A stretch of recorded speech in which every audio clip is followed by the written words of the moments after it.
Good morning, students. How are you? Might be safe at home? Today in this online session, we will discuss about the topic gynosium, that is pistil or carpel, megasporangium, megasporogenesis, and female gametophyte, that is embryo sac. So let us see first about gynosium. Gynosium is the female reproductive part of flower. It may be monocarpellary, means having one pistil, or multicarpellary, means having more than one pistil or carpel. Carpels may be fused or free. When carpels are fused, then they are called as syncarpus, and when they are free, called as apocarpus. Pistil or carpel consists of three parts: the basal swollen ovary, elongated style, and terminal receptive disc called as stigma, which acts as landing platform for pollen grains. All these terms you have already read in class 11th. This figure represents about the pistil and its part. Here there are different types of pistil or carpels. Figure A shows about syncarpus pentacarpellary pistil or flower of hibiscus. B represents syncarpus multicarpellary pistil of papaver, and figure C represents apocarpus multicarpellary gynosium. Ovary of pistil is having ovarian cavity called as locule, and inside the locule placenta is present. From the placenta, megasporangium arises and called as ovules. The number of ovules in an ovary may be one, as in case of wheat, paddy, mango, etc., or many, as in case of papaya, watermelon, orchids, etc. This figure represents about the transverse section of pistil showing locule. This you have already observed in class 11 during the section of flower. Here you will see that figure A is unilocular, B is bilocular, C is trilocular, D is tetralocular, and E is pentalocular. Now we will learn about megasporangium, that is ovule. The ovule begins its development as a minute protuberance on the placenta and forms a thick mass of cells called as nucellus. As ovule matures, the nucellus is elevated on a short stalk. That stalk is called as funicle. So funicle is the stalk of ovule. The point of attachment of ovule to the funicle is called helium. So it is the junction between ovule and funicle. What is helium? It is the junction between ovule and funicle.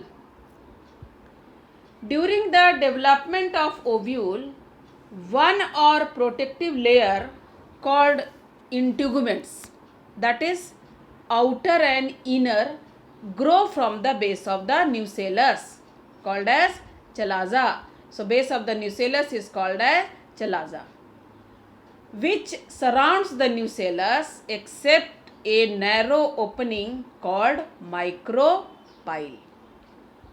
Through micropyle, pollen tube enters to release its male gamete for fertilization. The hypodermal cell of nucellus enlarges and form megaspore mother cell, also called as megasporocyte. This is the diagrammatic view of a typical anatropous ovule showing its various parts. Now it is about megasporogenesis.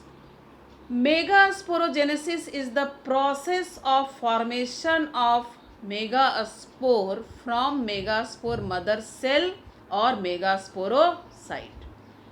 Since megaspore mother cell is diploid, it divides meiotically to form a linear tetrad of 4 haploid megaspore, out of which 3 degenerates and 1 become functional megaspore. Here in this figure, you can observe the formation of megaspore tetrad from megaspore mother cell. Now our next topic of today's session is female gametophyte or embryo sac. As we have earlier seen that out of 4 haploid megaspore, 3 degenerates and 1 acts as functional megaspore.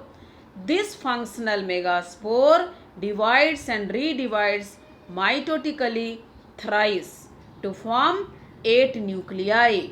During first mitotic division, it will form 2 nuclei. During second mitotic division, it will form 4 nuclei. And during third mitotic division, it will form 8 nuclei.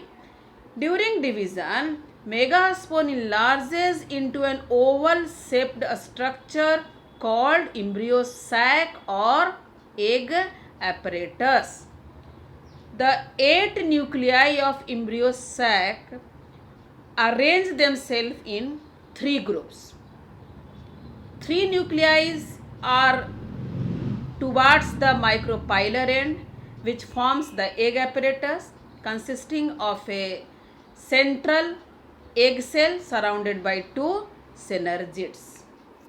This is the figure showing development of female gametophyte and division of functional megaspores to form 8 nuclei. 3 nuclei are at chalazal end and forms the antipodal cells. Now 1 nuclei from each pole moves to the central part of the embryo sac called polar nuclei.